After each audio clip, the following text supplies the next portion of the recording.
Hi guys, in this lesson I'm gonna give you two sets of 2-5-1 voicings and show you how you can play some songs with that.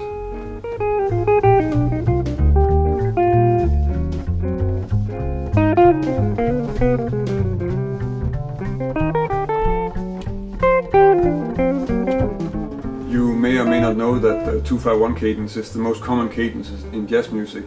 So if you know that, then you can actually play quite a big part of all the progressions that you'll come across in jazz standards.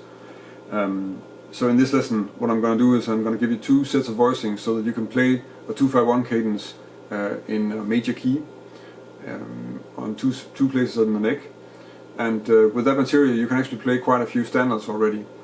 So I'm going to show you a little bit how you can practice that and give you some ideas for exercises, and then just talk a bit about what kind of songs you can play with it and how you can get started just comping through some tunes with this material.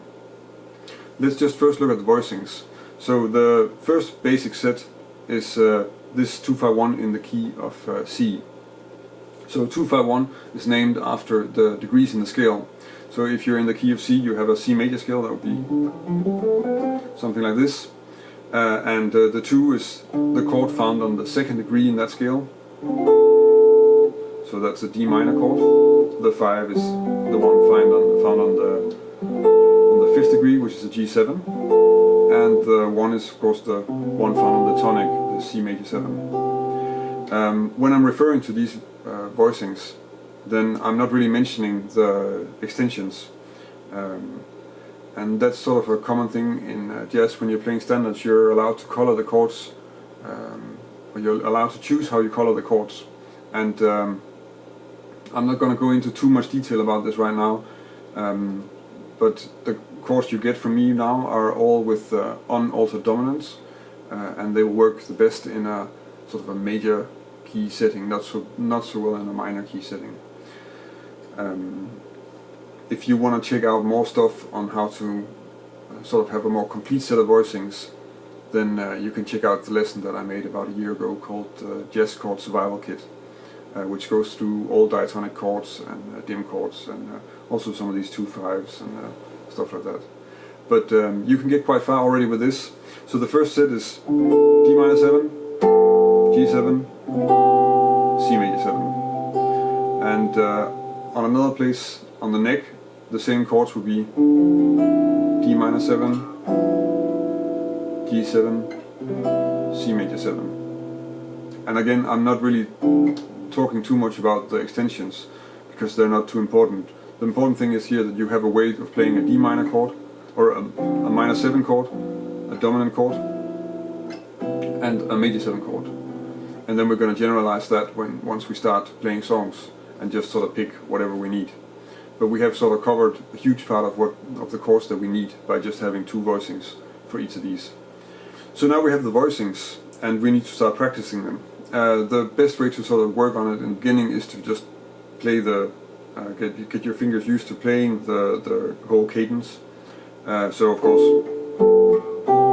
doing this in the key of C, but you're probably better off also just doing some other keys and getting it around the neck, because we need to mix them up later. So one exercise that's really useful for this would be this one. So basically what I'm doing is I'm going to take the second cadence and then I'm going to play that up here, so in the key of C but an octave higher, and then I'm going to start with the same root for the 2 chord and play it a whole step lower,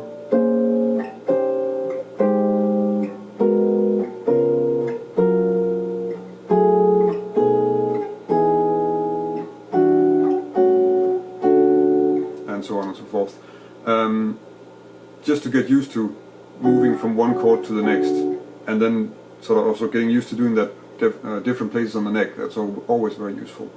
If we do the same for the other cadence, then we get this.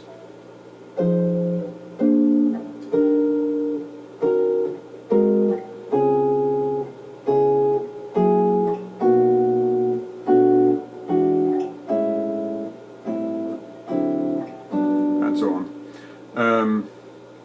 What's also important about this is that when you practice it, make sure that you know what chords you're playing, because of course you can get this into your fingers and you just play it, but later you really do need to find the chords. So it can be a good exercise to really sort of say the chords, so F minor 7, E flat 7, E flat major 7, E flat minor 7, A flat 7, D flat major 7.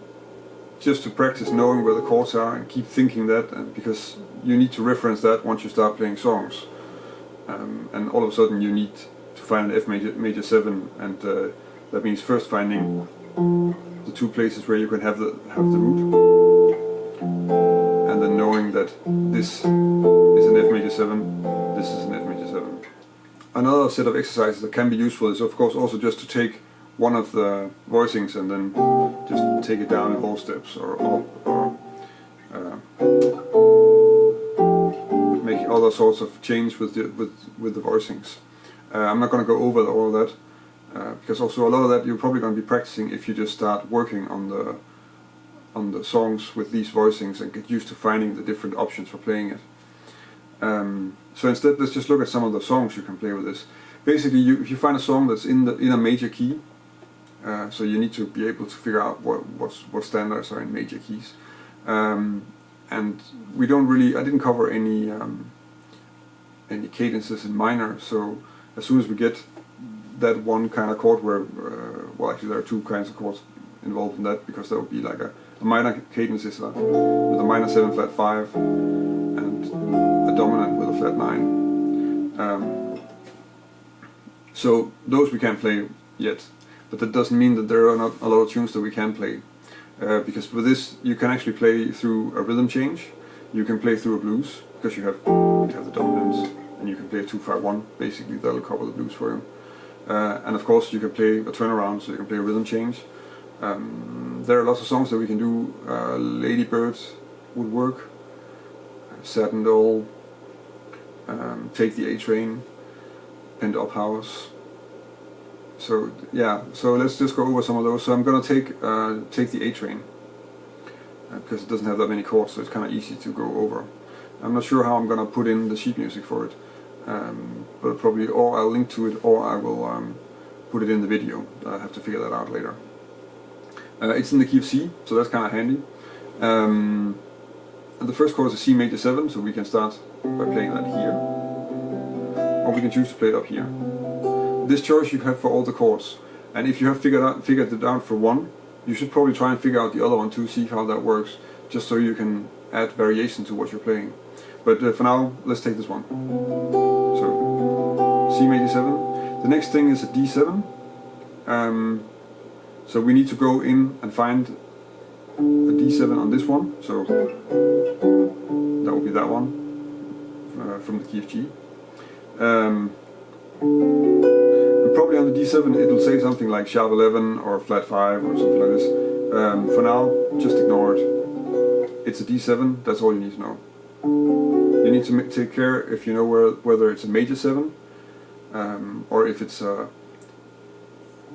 minor 7 or a dominant 7. And in this case it's dominant, so we play this one. Then you get D minor 7, and then G7, and then you get something like a C major 7, could be a C6, but for now, since we don't have a C6 voicing, you can use a C major 7. So that's the thing to remember. C6 and C major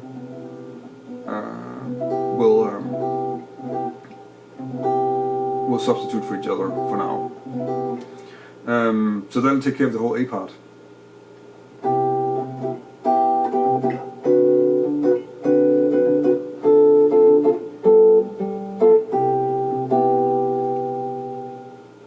Then we're going to the bridge. So to get to the bridge, the first chord in the bridge is an F major 7, but in the end of the second A we have G minor 7, C7 to F major 7. And then we have 4 bars of F major 7, so that's kind of easy. And then we get 2 bars of D7, which we already covered, and we get a 2-5 in C, so D minor 7, G7, and back to C. And then you get the last A part. So in this way we've covered all the chords that we need to play Take the A Train. Let's try and do another one, one that's even simpler, like Pent Up House. So Pent Up House is a song by Sonny Rollins. It has basically it's just the same 2-5 3 times, and then one time it's a chain of 2/5 progressions. So it's in the key of G, so it starts with a 2/5 in the key of G, so that's an A minor 7, and then a D7, and then that goes to G major 7, and in the song it just does that again.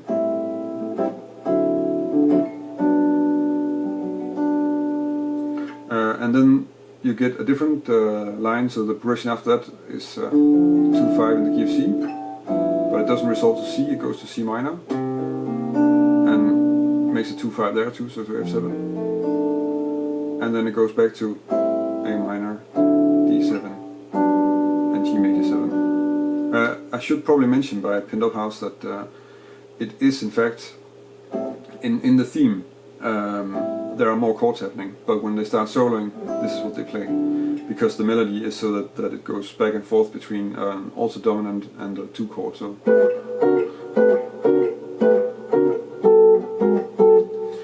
something like that. So so I'm leaving that out, but for now it's that this is what they're playing in the solo.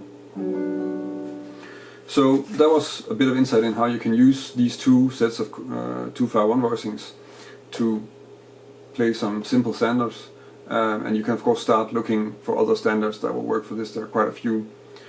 If you want to get any deeper in this, then probably the next step I would suggest you do is to check out my lesson called the Jazz Chord Survival Kit that I already linked to, because that's going to give you a more complete picture of a key, some cadences in minor, some voicings for dim chords and stuff like that, which is sort of the natural place to go after this. I hope that you can use the stuff that I covered here. If you like this lesson, then please like it on YouTube, and you can of course also subscribe to my channel. I make a lesson every week, so there's always new stuff coming. And if you want to download a PDF of the examples that I covered here, then you can go to my website. In the article that is accompanying this lesson, there is a PDF download, so you can download a PDF of the tabs and sheet music of what I went over here. While you're on my website, you can also subscribe to my newsletter if you want to stay up to date with stuff that's happening there. Right now I'm sort of trying to figure out how often I'm going to send out a newsletter. I'm not going to do it with every lesson, I think. So not once a week, but maybe once a month or once every 2 weeks, something like this. On my website I also have a web store. So I'm covering things in the YouTube lessons, and in my web store I'm selling some lessons where I'm taking all this stuff that I'm making lessons on YouTube and applying to songs. So longer examples of how I might solo on a rhythm change, how I might combo blues, or use the drop 2 voicings that I made lessons on, some stuff like that. So you can check that out too. If you have any comments or suggestions or questions, then please leave them here in the video, or feel free to get in touch with me on Facebook or on Google+, Twitter, Instagram. I just made a new Facebook page for this, for my video lessons, but I usually respond to comments pretty much everywhere. So, but yeah, check out my new Facebook page. So that's about it for this week. I hope you can use it, and thanks for watching. Until next week.